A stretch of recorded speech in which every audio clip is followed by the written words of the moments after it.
You can't keep all the bad guys out all the time. They're going to get in, and so we want to make sure that our customers have a copy of data that they can use that's protected from these attacks. Jim Shook, Director of Cybersecurity at Dell EMC's Protection Division, says it's time to refocus our efforts against cyber criminals.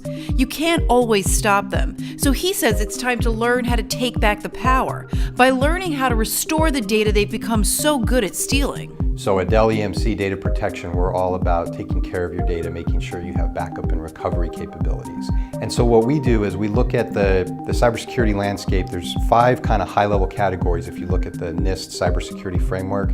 There's identify, protect, detect, respond, and recover. So we'd say those first 4 are kind of traditional cybersecurity capabilities. You're trying to keep the bad guys out, trying to protect the data that you have, and if they get in, you want to limit the damage that they can do. And those really kind of grew up around these threats where people were stealing data. Now with these new threats where they're trying to destroy it, that last capability, that recover capability, becomes critically important. Because it used to be in cybersecurity, the worst thing that was going to happen was you were going to have a breach and somebody's going to steal your data. And that's bad. You know, you might have research and development, you might have credit cards, your customers get mad at you, and those are bad things.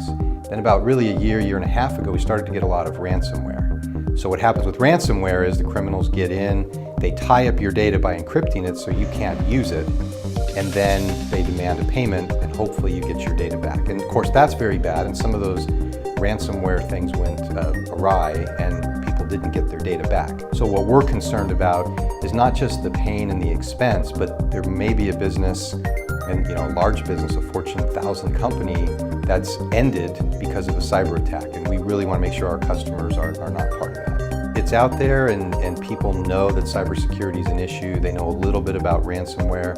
Oftentimes, until someone gets hit, they don't know what the extent of damage that might be caused. So what we like to say too is that cybersecurity used to really be looked at as an IT function. It's now a business risk. It is part of compliance, it's part of risk. The board needs to be involved, and IT plays a significant role, but they can't be driving these policies. These are things that impact the business at a very high, very important level.